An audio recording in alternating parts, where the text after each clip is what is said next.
Ya, intinya bahwa itu adalah bentuk koreksi ya, bentuk koreksi dari bea cukai. Gimana? Kemarin Pak Purbaya bilang mau membenar. Ya, intinya bahwa itu adalah bentuk koreksi ya, bentuk koreksi dari bea cukai. Yang pasti bea cukai bahwa kita ke depan akan berupaya untuk lebih baik ya. Apa yang menjadi sejarah kelam tahun 85 sampai dengan 95 itu kita tidak ingin itu terjadi ataupun diulangi oleh bea cukai, sehingga tentunya bahwa bea cukai harus berbenah diri ya untuk menghilangkan image negatif kepada bea cukai. Strateginya kayak gimana Pak?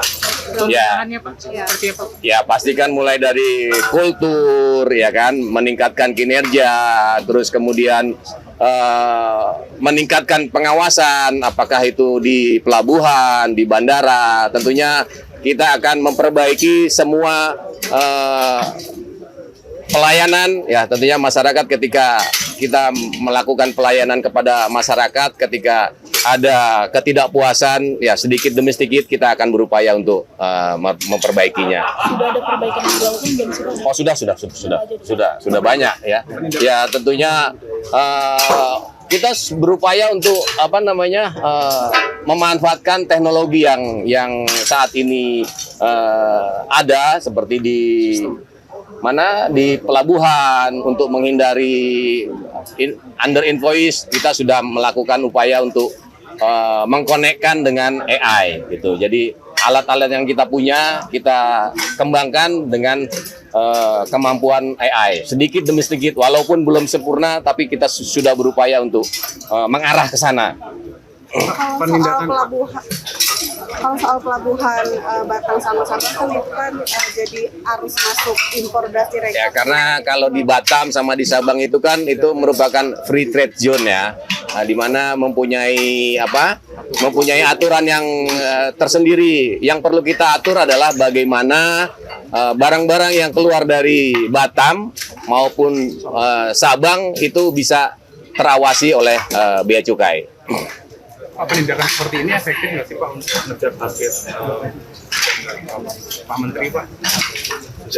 Ya pasti efektif. Sedikit perubahan ataupun tindakan yang dilakukan oleh kita tentunya adalah untuk bagaimana kita menjaga penerimaan negara tidak dinikmati ataupun hal-hal yang ilegal bisa keluar itu. Ini Pak, seandainya ada petugas bea cukai yang masih bandel gitu Pak. Ya masih bandel, kita selesaikan itu aja ya.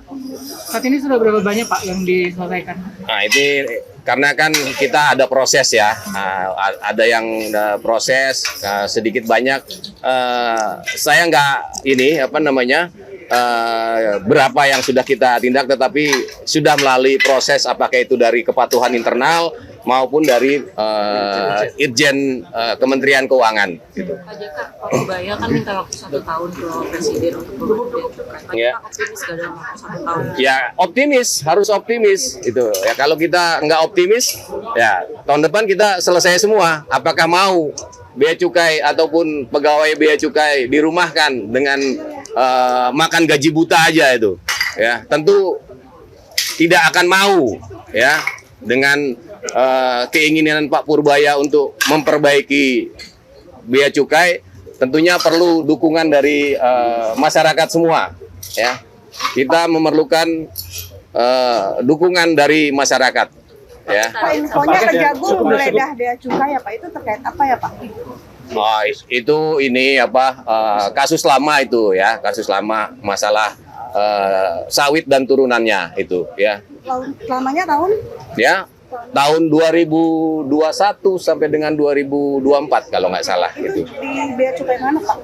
Ya, tidak hanya ini, di beberapa beberapa kantor wilayah bea cukai yang berkaitan dengan impor sawit ya ulangi ekspor sawit, dan itu masih berproses ya. Tentunya kita belum tentu menjudge bahwa personil dari Bea Cukai itu melakukan tindakan kesalahan, tetapi selama proses hukum itu berjalan, kita akan memberikan bantuan ataupun support kepada pegawai Bea Cukai yang diperiksa itu. Pak, Ya. arahan dari Pak Purbaya dalam setahun terakhir itu untuk perbaikan itu apa aja Pak? Ada arahan-arahan khusus nggak, Pak? Ya, mulai dari sumber daya manusianya, ya kan, mulai dari alat peralatannya gitu, ya.